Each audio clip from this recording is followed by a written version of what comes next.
El siguiente video posee contenido sensible, no apto para menores de 18 años. Se recomienda discreción.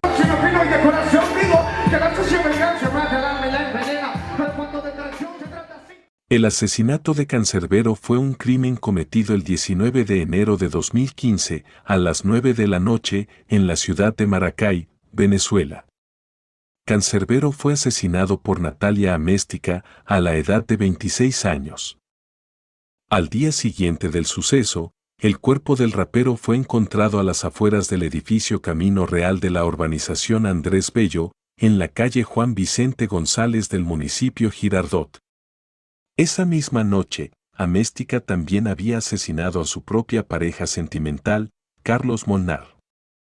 Guillermo Améstica, hermano de Natalia, también participó en el crimen. Primera versión de los hechos.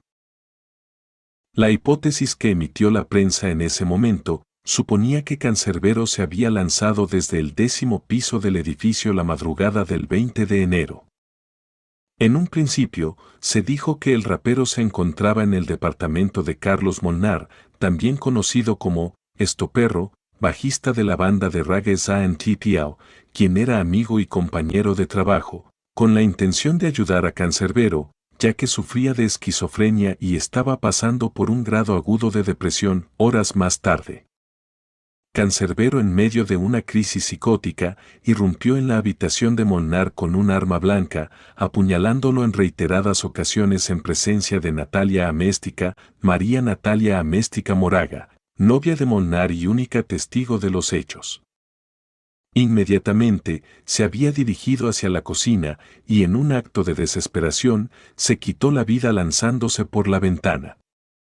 El hermano de Natalia, Guillermo Orlando Améstica Moraga, también conocido como Nano, fue quien brindó esta versión a la prensa en horas de la mañana del día del suceso, dándose el caso por cerrado por parte del SIC del estado Aragua. El cuerpo de Cancerbero fue llevado a la morgue de la urbanización Caña de Azúcar y luego sepultado en el cementerio metropolitano de Maracay. El 6 de abril de 1974, Guillermo Améstica Miranda y Alicia Moraga Montesino, chilenos, originarios de la población Roosevelt, en el municipio de Cerro Navia, tomaron un avión, junto a sus 3 hijos hasta ese momento, Bárbara, Tamara y Guillermo, desde Chile a Venezuela. Fueron parte de las cientos de familias que dejaron Chile tras ser derrocado el presidente socialista Salvador Allende en el golpe de Estado de 1973. El abuelo materno de Natalia y Guillermo, Víctor Manuel Moraga, obrero de construcción, era simpatizante del Partido Comunista de Chile de la época. Nos allanaron 3 veces la casa y él estuvo detenido en el Estadio Nacional de Chile, contó Bárbara Améstica al diario El País. El padre de la familia era pintor de lettering y hacía carteles publicitarios con brocha.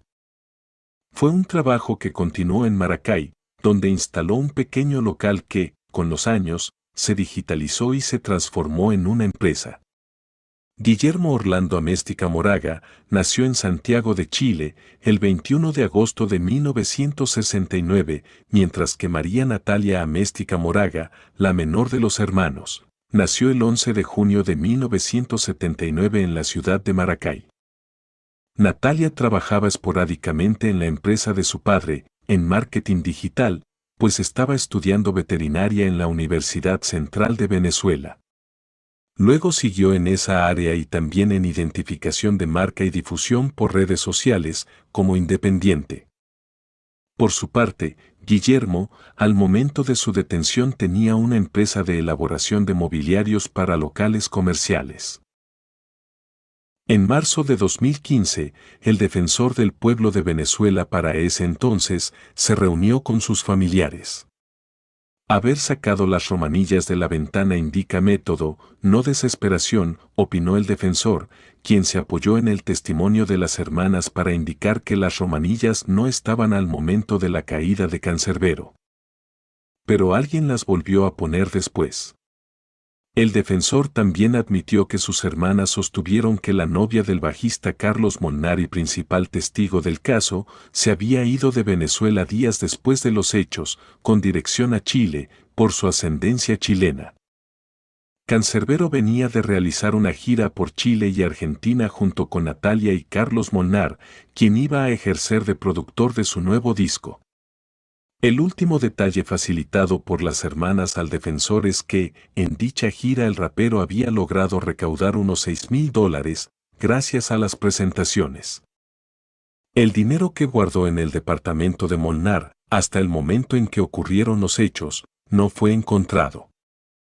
Los familiares de Cancerbero desmintieron dichas conjeturas, aludiendo que el artista no tenía ninguna enfermedad mental.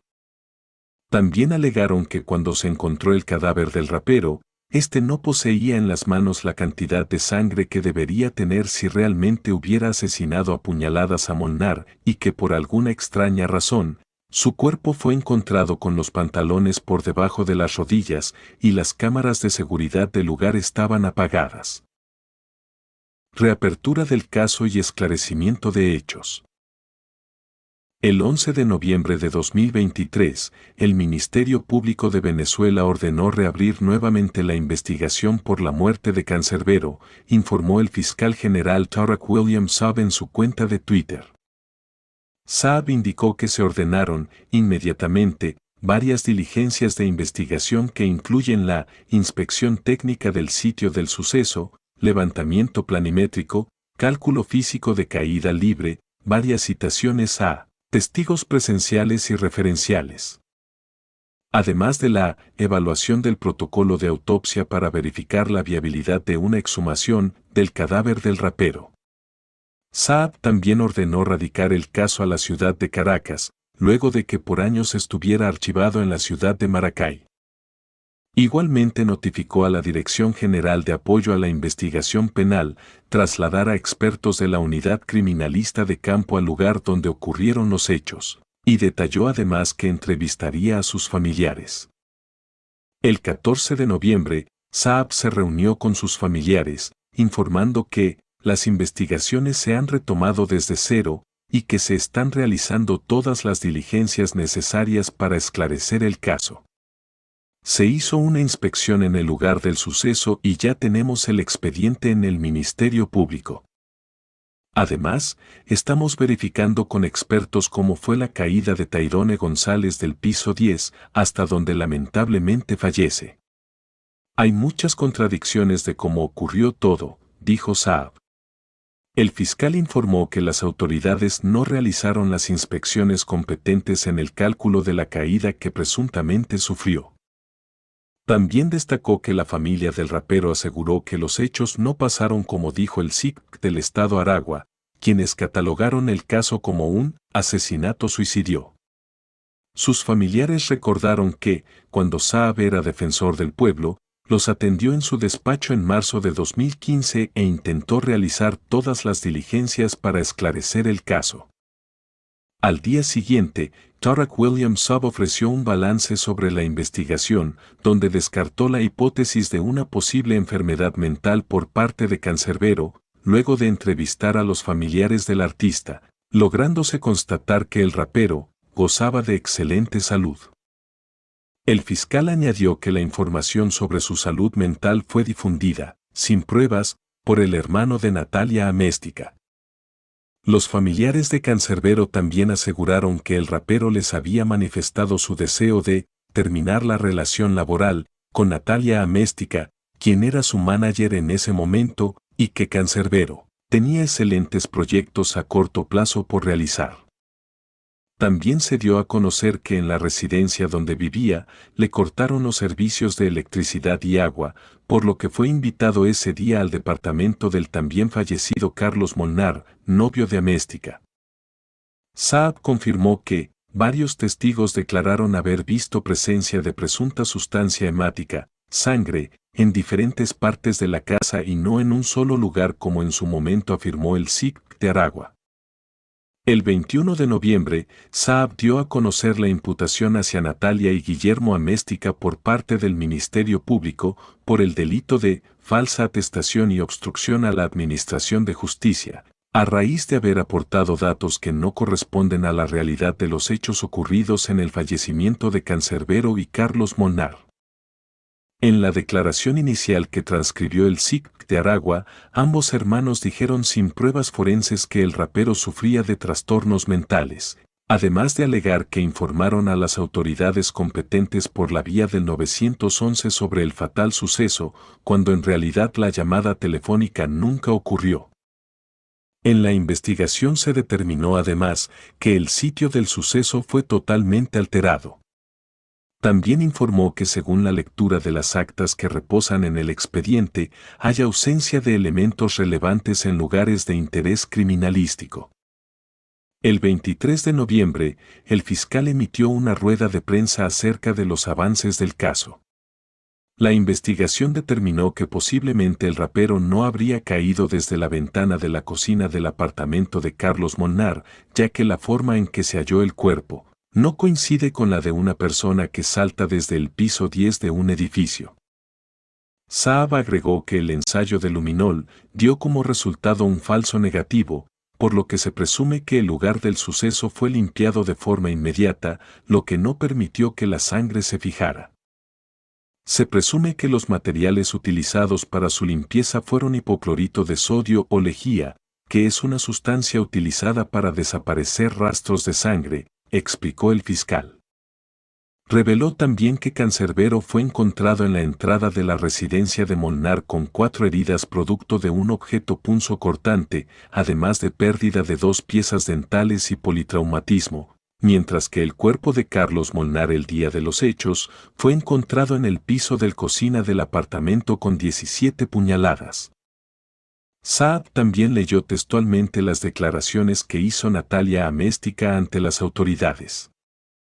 Carlos fue al cuarto a decirme que había llevado a Tyron al cuarto del niño, hijo de Molnar y Améstica, a dormir. Tyron estaba muy mal, decía que a Leslie, novia de Cancerbero, la estaban torturando, dando a entender que éste estaba delirando. Nos metimos en internet desde mi teléfono a investigar sobre qué hacer en casos de crisis de esquizofrenia. Al leer la información que conseguimos, Carlos salió del cuarto con dirección a la sala. A los 5 minutos, escuché un escándalo, me asusté y me encerré en el baño de mi cuarto, para llamar al 911. Ellos me comunicaron con la policía y me atendió un funcionario. Le dije que en la casa había una persona con problemas mentales y necesitábamos ayuda. En la rueda de prensa, el fiscal oficializó la exhumación de los restos de Cancerbero. Al día siguiente, a través de su cuenta de Twitter, Saab publicó los primeros resultados de la autopsia y exhumación del rapero, determinando que las lesiones que presentan sus restos fueron causadas antes de morir.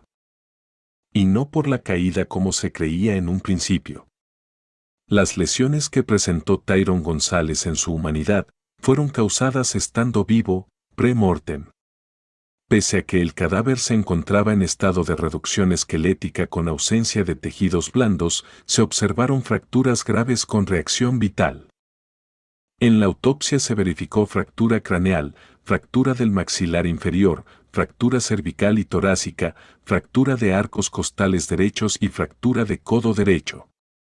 Según registros fotográficos de la inspección del cadáver tomadas en el 2015, hubo lesiones que fueron causadas con un objeto cortante con bordes bien definidos en el lado izquierdo del cuerpo, pero esta información no se plasmó en la autopsia de la época. De igual manera nos encontramos investigando la génesis de las lesiones cortantes presentadas en el lado izquierdo del tórax de Cancerbero, ya que se corroboró el día de ayer que el impacto del cuerpo en la caída fue en su lado derecho y no en el izquierdo, informó Saab. También se determinó que en la escena del crimen, las huellas de sangre que había en la cocina pertenecían a una persona de talla 37.5, cuando la talla de calzado de Cancerbero era 41. El 30 de noviembre, Saab resaltó que hay varias personas implicadas en el crimen. También cuestionó la investigación realizada por el Ministerio Público en 2015, señalando deficiencias y calificándola como pirata y mediocre. Expresó dudas sobre la hipótesis de homicidio-suicidio, mencionando inconsistencias en la autopsia y preguntándose quién pudo infligir las heridas cortantes antes de la caída de Cancerbero por la ventana. Además, el fiscal general planteó interrogantes sobre la ubicación del cuerpo, sugiriendo que el cadáver pudo haber sido movido después de la caída. También resaltó la falta de manchas de sangre en las ventanillas y mencionó testimonios que, a su juicio, contradicen la versión oficial. Confirmación de asesinato. La noche del 19 de enero de 2015, Natalia Améstica, su entonces manager, se benefició del hecho de que sus hijos no estarían y aprovechó que su novio Carlos Molnar y Cancerbero estarían en el departamento del edificio Camino Real, localizado en Andrés Bello, Maracay, ahí. Tenían previsto grabar unos videos promocionales para una futura presentación en Panamá. Durante su estancia, la mujer preparó y les ofreció un té que adulteró con alpram, un potente medicamento sedante utilizado para controlar la ansiedad. Al beberlo, dicha medicina provocó que ambos hombres quedaran somnolientos. Al verlos vulnerables y sufriendo un ataque de ira, Natalia aprovechó para atacar a Molnar, apuñalándolo hasta provocarle la muerte. Este último era amigo y acompañante del intérprete en sus conciertos, por lo cual sus razones para matarlo se debieron al rencor que le tenía a Cancerbero. Pese a su estado somnoliento, el rapero se percató de lo que había hecho, antes de quedar inconsciente por los efectos del fármaco. En un acto desesperado, Améstica lo apuñaló 2 veces en el costado. Tras cometer el crimen, llamó a Guillermo Améstica, su hermano. Este llegó al lugar con 3 funcionarios del Servicio Bolivariano de Inteligencia Nacional, quienes ayudaron a alterar la escena del crimen para hacerla parecer un asesinato-suicidio, con Guillermo y sus conocidos infligiéndole más heridas al cadáver de Cancerbero, para luego arrojarlo por la ventana.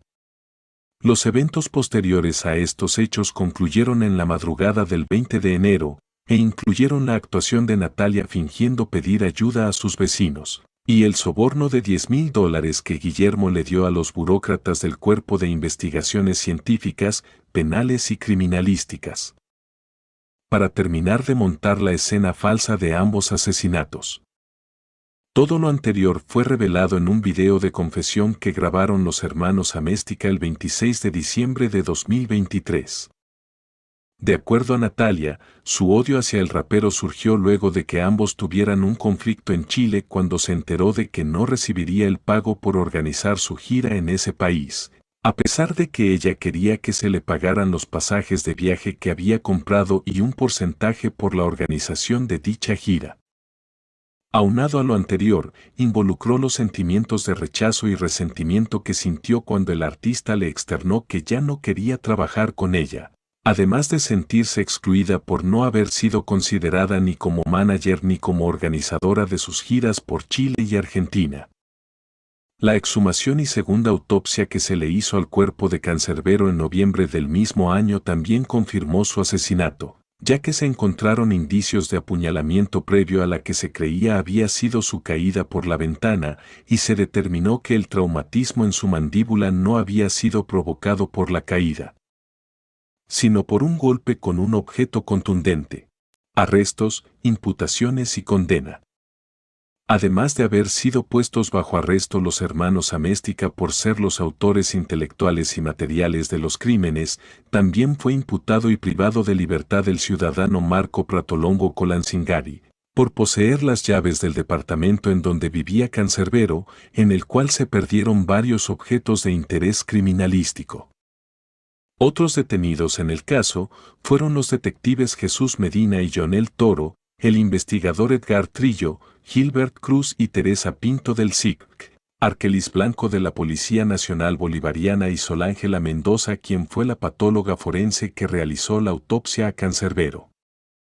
Saab comunicó que Natalia y Guillermo serían procesados por el delito de doble homicidio.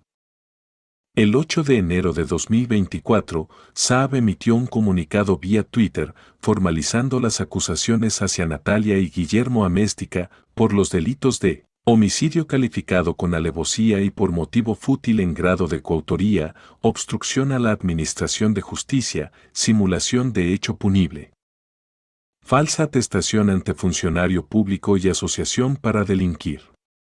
Marco Pratolongo, por los delitos de homicidio calificado con alevosía y por motivo fútil, en grado de cómplice no necesario, simulación de hecho punible, obstrucción a la administración de justicia y asociación para delinquir. Los funcionarios policiales Edgar Trillo, Gilbert Cruz y Teresa Pinto, por los delitos penales de obstrucción a la administración de justicia, simulación de hecho punible, corrupción propia agravada y asociación para delinquir, y la patóloga Solángela Mendoza por obstrucción a la administración de justicia, encubrimiento y asociación para delinquir. En una rueda de prensa llevada a cabo el 2 de febrero de 2024 en el auditorio del Ministerio Público, Tarek William Saab informó que los hermanos Natalia y Guillermo Améstica fueron declarados culpables y condenados a 25 años de prisión por los asesinatos de Cancerbero y Carlos Molnar. En un principio, la Fiscalía pidió una pena de 30 años, la máxima posible en Venezuela, pero se les aplicó una rebaja de 5 años como beneficio por haber confesado los homicidios. En enero de 2023, a través de Twitter, un supuesto exinspector de la Policía Metropolitana de Caracas, de nombre Iván Lucas, publicó una serie de detalles polémicos de los presuntos responsables de la muerte del rapero venezolano, en donde aseguró que Tarek El Aissami, sus escoltas y parte de la familia Améstica estaban involucrados en las muertes de Cancerbero y Carlos Molnar. El medio NTN24 recordó también que la muerte de Cancerbero se registró cuando el gobernador del estado Aragua era El Aissami. Si te gustó el video, no olvides suscribirte al canal. Dale me gusta, comparte y activa la campanita de notificaciones para que YouTube te avise cuando suba nuevos videos.